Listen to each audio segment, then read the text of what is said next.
Hello everyone, my name is Devansh Saxena और आज की वीडियो में पढ़ने जा रहे हैं कोल्सन एंड मॉफिट्स मॉडिफिकेशन थ्योरी। ठीक है, ये भी थ्योरी है जिसपे हमारी रिलेटिव स्टेबिलिटी बेस्ड है। रिलेटिव स्टेबिलिटी बेस्ड है ऑफ व्हाट? Of cycloalkane. ठीक, ये हमारी थर्ड थ्योरी है जो साइक्लोएल्केन में है। ठीक है, फर्स्ट हमने पढ़ी थी बेयर स्ट्रेन थ्योरी, सेकेंड हमने पढ़ी थी सैशे एंड मोर थ्योरी और थर्ड हमारी है कोल्सन एंड मॉफिट्स मॉडिफिकेशन थ्योरी। ठीक है, ये भी हमारी एंगल स्ट्रेन पे बेस्ड है। एंगल स्ट्रेन पे बेस्ड है। इन्होंने एक रीजन बताया कि ये जो स्टेबिलिटी है, जो पुअर स्टेबिलिटी है, जो डिक्रीज स्टेबिलिटी है ऑफ फर्स्ट फ्यू साइक्लोएल्केन्स जो स्टडी हुई थी वो फर्स्ट फ्यू साइक्लोएल्केन्स की हुई थी, जैसे कि साइक्लोप्रोपेन और साइक्लोब्यूटेन।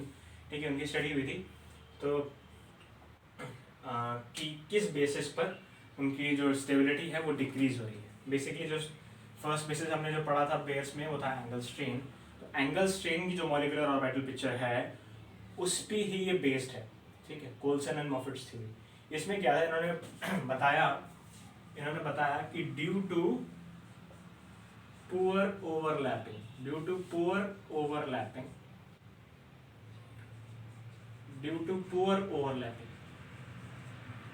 ठीक है, ड्यू टू पुअर ओवरलैपिंग क्या हो रहा है? स्टेबिलिटी डिक्रीज हो रही है of what? Of first few cycloalkenes.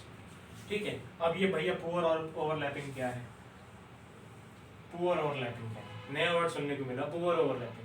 ठीक, उससे पहले हमको समझना पड़ेगा ओवरलैपिंग क्या होती है। ये पढ़ा आपने सिग्मा ओवरलैपिंग, ठीक है, पाई ओवरलैपिंग, ये पढ़ा होगा, है ना। सिग्मा ओवरलैपिंग कैसे होती है? एक हमारा इंटरन्यूक्लियर लाइन होती है,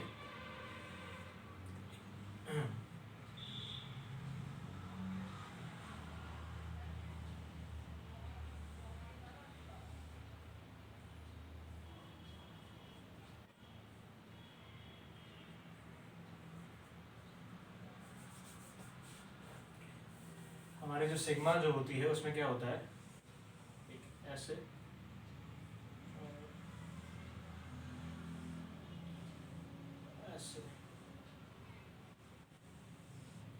ये हमारी इंटरन्यूक्लियर लाइन है, इंटरन्यूक्लियर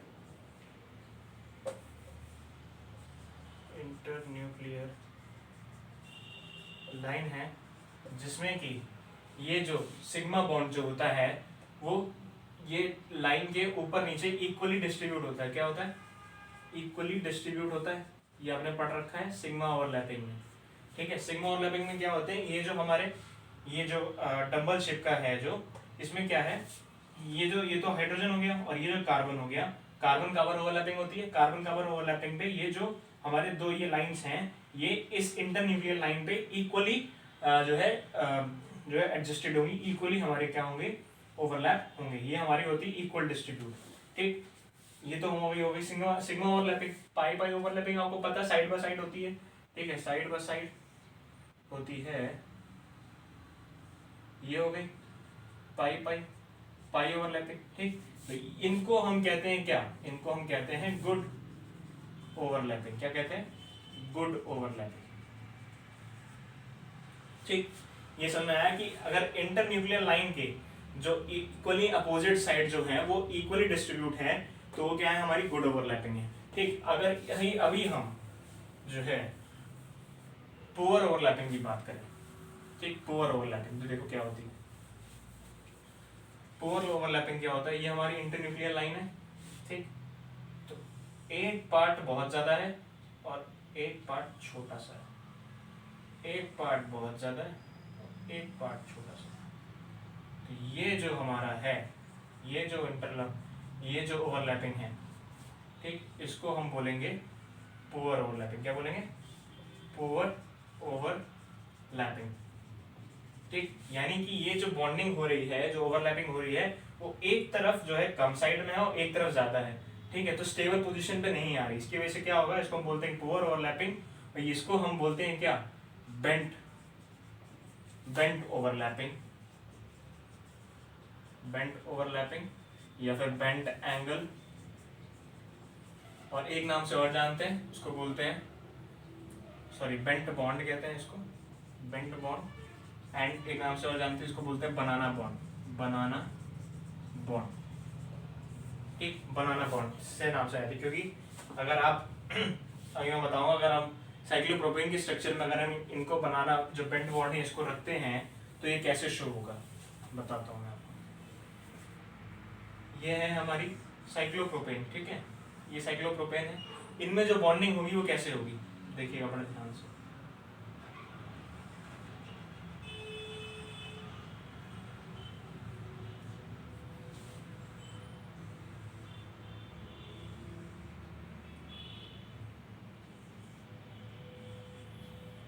ठीक, अब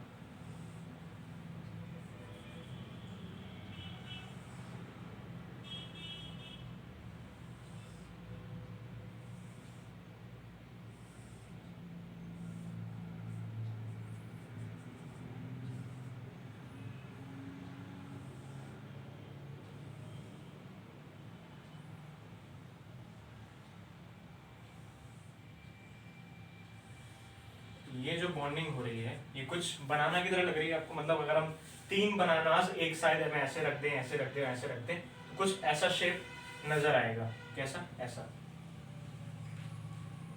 ठीक है, कुछ ऐसा शेप नजर आएगा, इसको हम बोलते हैं क्या, बनाना बॉन्डिंग, बनाना बॉन्डिंग, ठीक। इसी पे ये हमारी थ्योरी बेस्ड थी कि अगर इसको हम पुअर ओवरलैपिंग करते हैं, पुअर ओवरलैपिंग करते हैं तो इसकी जो मैक्सिमम ओवरलैपिंग दिखेगी हमें, कितनी, मैक्सिमम ओवरलैपिंग, मैक्सिमम ओवरलैपिंग दिखेगी, जिसकी वजह से जो हमारा साइक्लोप्रोपेन का जो बॉन्ड एंगल था वो 60 डिग्री था, ठीक, लेकिन अब जो हो जाएगा वो हो जाएगा क्या, 104 डिग्री के आसपास, 104 डिग्री के आसपास हो जाएगा, तो तब भी लेकिन ये इसकी स्टेबिलिटी कम है, ठीक है, एज कम्पेयर टू द हमारी किसकी स्टेबिलिटी किसे मेंटेन करते हैं हम लोग, 109 डिग्री 28 मिनट से हम लोग कंपेयर करते हैं, लेकिन तब भी ये 104 डिग्री पे ये अभी तक है, 109 पे नहीं पहुंचा, तो अभी क्या मतलब है कि साइक्लोप्रोपेन की स्टेबिलिटी जो है वो डिक्रीज रहती है ड्यू टू पुअर ओवरलैपिंग। ये हमारी पुअर ओवरलैपिंग मैंने आपको पहले बताया था, पुअर ओवरलैपिंग क्या होती है, पुअर ओवरलैपिंग क्या होती है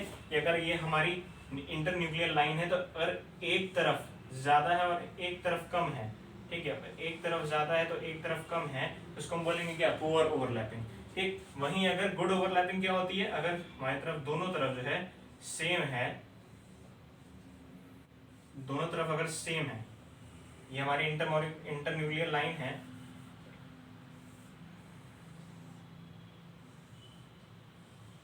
इंटरन्यूक्लियर लाइन है और हमारा दोनों तरफ जो है ये चीज और ये चीज दोनों की तरफ इक्वल है, इक्वली डिस्ट्रीब्यूट है, तो उसको हम क्या बोलते हैं, good overlapping, good overlapping,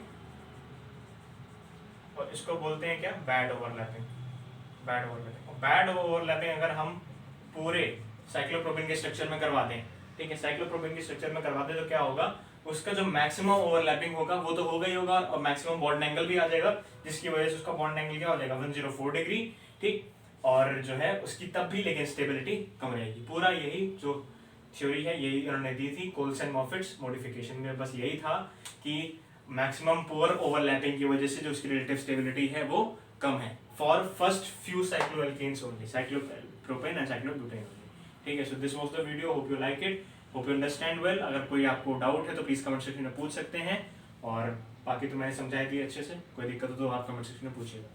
So have a nice day and please do share and subscribe the channel. Thank you so much.